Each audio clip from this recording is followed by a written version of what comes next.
Alright, sorry I got cut off briefly. But with my hand here, what can I do? Right? Even like this, right? I can do this. I don't have to be close to you, right? To punch you with what's called a rabbit punch. Not only that, I can do a palm heel, right? An elbow, right? Yeah. Or you're denying like something's wrong in your head. Like I can't use the left side either, right? When in karate, that's what they emphasize. You start with a left punch because you're not used to throwing. I admit that. But you don't know, again, you're going to run into on the streets. Right. You're totally shutting down the left hand like it can't do nothing in close quarters when you can. Right. It can do anything you can do with your right hand. Then you're being ambidextrous, by the way, which means you're using both hands. That's what it's called. Or you're a lefty. Believe it or not, some people use their left hand, not their right. Right. You're taking that for granted. I know. Especially with throwing arms. Aikido, you're trying to throw somebody. You got to be in a great position to do that. You can't just randomly throw somebody, especially if they can use their left hand. Right. And you're going to the inside of the body, right? When you go to the inside, you can be hit with the other hand. Right. Or you're just totally in some kind of weird denial of it. Right. Mm-hmm.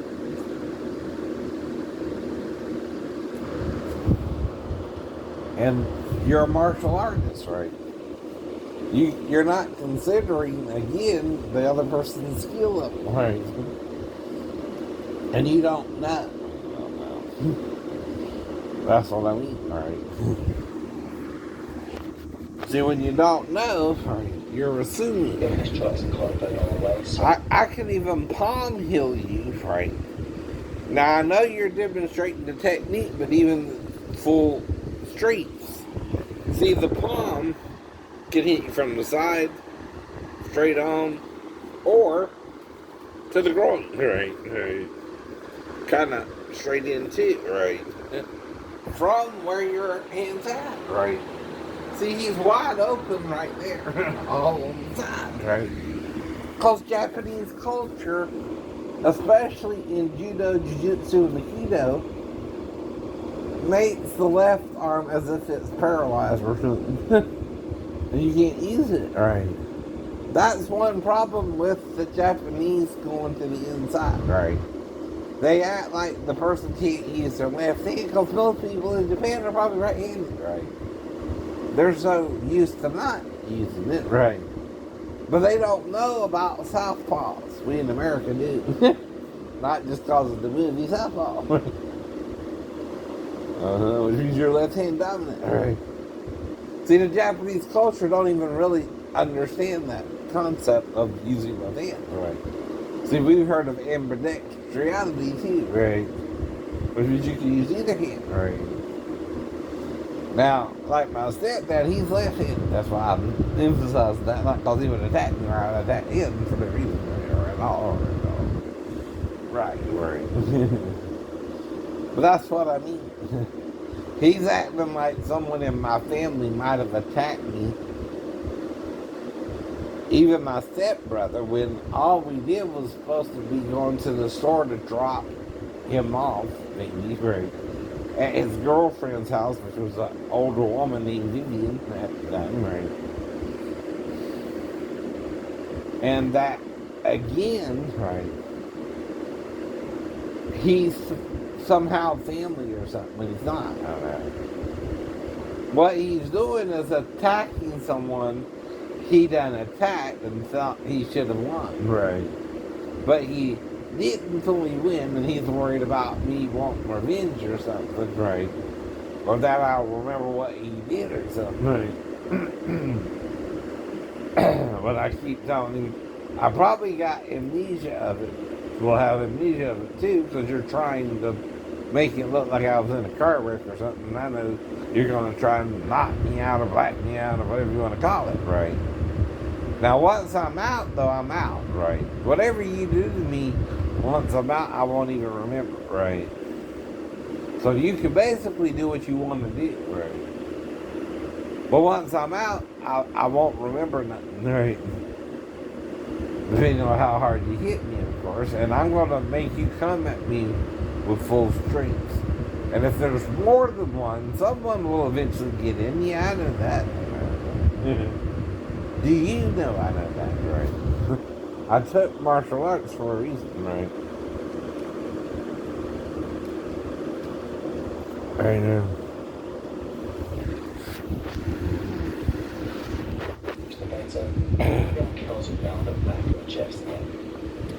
Now, what can you do as you're going down? Put the back foot, which is your left foot, left foot, forward. Then you're switching your stance. That's all you're doing. You're taking a step forward. Say you don't fall down. I mean, you're totally, because of Japanese culture, neglecting the left side. Right. That's what other comedians noted too, about especially judo and kendo and jiu-jitsu. You're neglecting the other side, right? Almost totally. Even fast, right? You see, you're intentionally not hitting him, right? When you could have hit him, you could have elbowed him, you could have done several things to him with the hand before he grabbed your hand, even, right? All this takes a matter of seconds either way. And I'm just trying to point it out, right? A flaw. Or a fault, right, with the system, right? Now this is at full speed too, watch. He still has time to do something. No, yeah. Including stepping forward with the left foot to avoid being thrown on the ground simply by grabbing my head. I know. Right. Mm-hmm.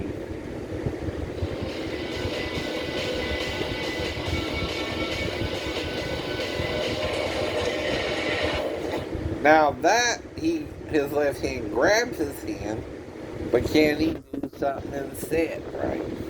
He's trying to grab his throat. Right. Right. And your left hand's right there. Right.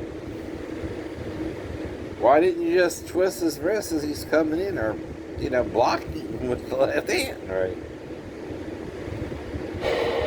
No one I know is going to let someone grab towards your throat without blocking. Right.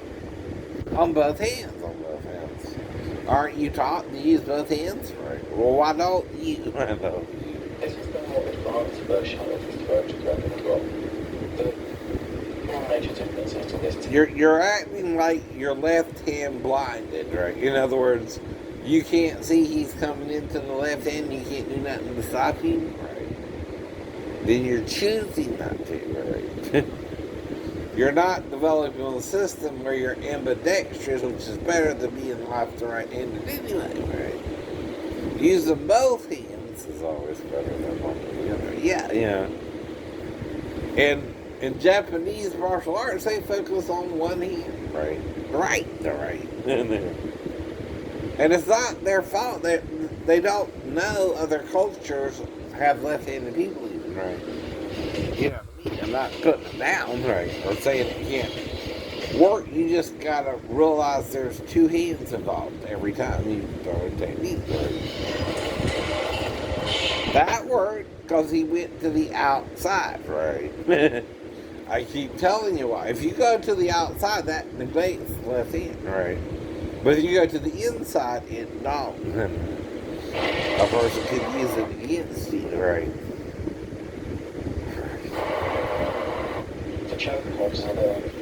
See, the left hand's out of play. He can't do that. Now he might could grab it, right, real quick, if he's up on what he's doing. See. Now, if you're being put in the chokehold one of the things they tell you is don't let him complete the hold, so you grab it with the left hand, right? You're still neglecting it a little bit. See? What does he do? Grab out the hand. Grab out the hand. You're supposed to do that before he completes the choke hold, right? Right. So there's still something you might could do, but of course you got to be quick enough too. That's what I mean too. Depends on where you're at in your head, right? As Jeff throws his punch, John puts both his hands up to block. See, the block works, but then elbow him either to the side, right? See what I mean? I'll demonstrate. Elbow him, and then, right, or uppercut him to the side, right? Then his left hand's going to go down, right, which is what you want. It's distracted, right? To grab the side, right? Just one more technique, and your technique is fine, right?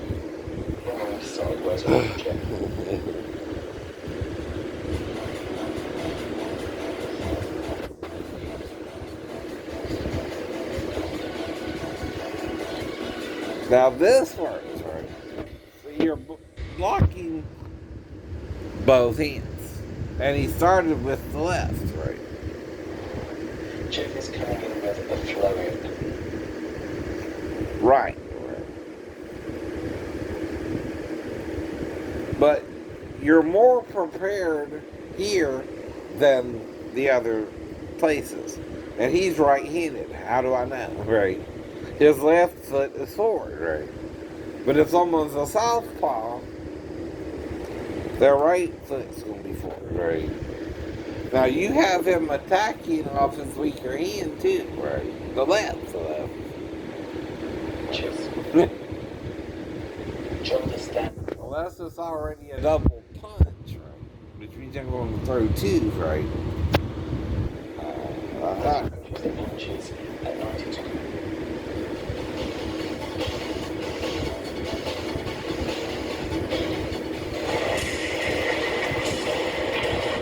Why does that work better? Right. He dealt with both punches, right? Then grab the head, right? Well, you're in the center.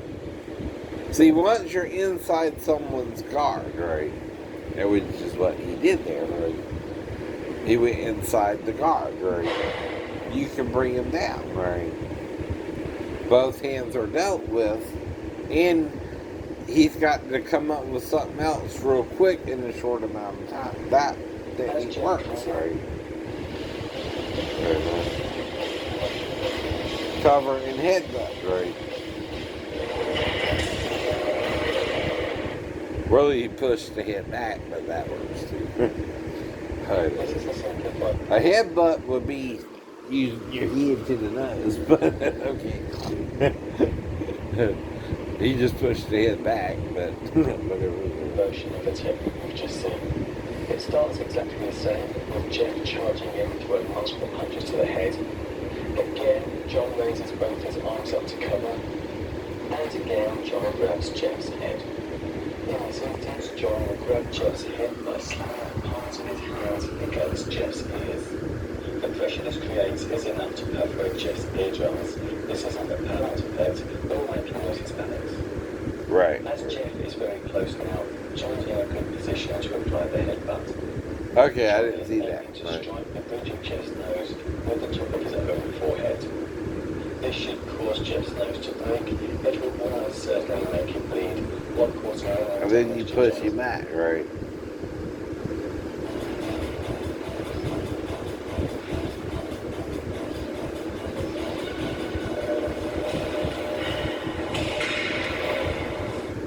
That's what I mean, right? Now you're starting with the right hand, right? Dealt with the left, right? As Jeff's punch comes in towards John's head, John lifts his left arm very high to block it. From there, But even you know, right? Trap Jeff's arm. If He Jeff can is use too both slow to hands, follow the right? elbow lock, it will give Jeff an opportunity to throw a second punch. John blocks this with his free hand, essentially. Now, another thing is you're having your opponent just do a hook punch, right? If he's heard of the martial arts, he would also know there's other ways to punch, right? Because you don't know what the person you're attacking knows or don't know, right? So you gotta respond to a fighter as he throws his punches, right? I know. Now, the only thing you could do if someone does go to the outside is a spin heel or a spin back type attack. Even a spinning elbow, right? Or a spinning knee, right? You ain't gotta be fancy.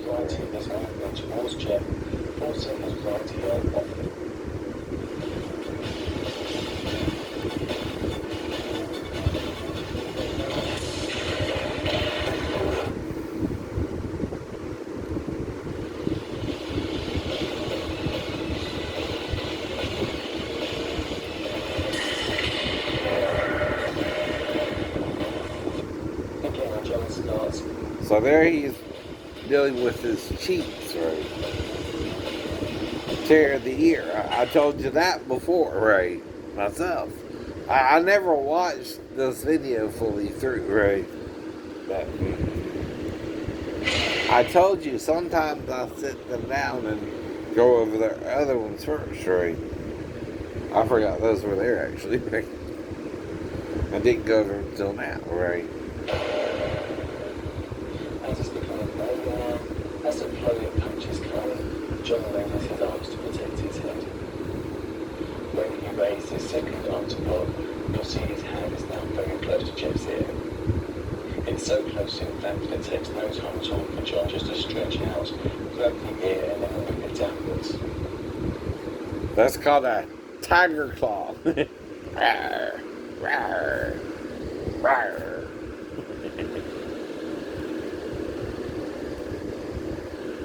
As he, If John chooses to not tear the ear, he can turn the strike into a flat palm strike. And this flat palm, I see them on the ear.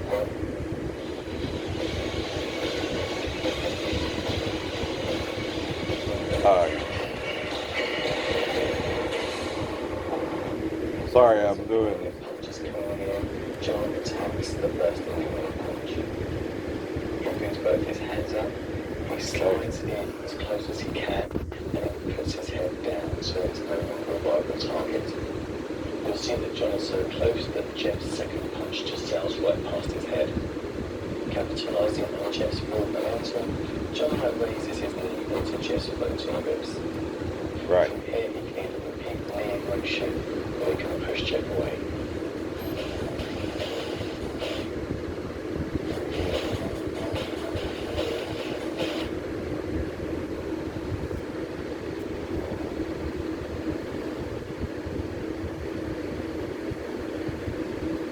Okay, that's the last one on this one, right? But do you see the point I'm making? You know people can hit you with both hands, right? But when it comes to close quarters, you act like they can't rabbit punch you or jab you, or right? Those are for close quarter situations, right?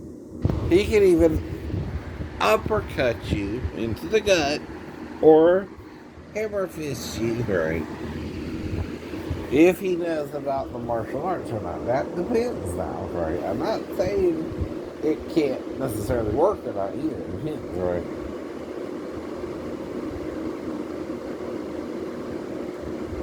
On who you're dealing with, right? I'm just trying to give you advice, right? That's all.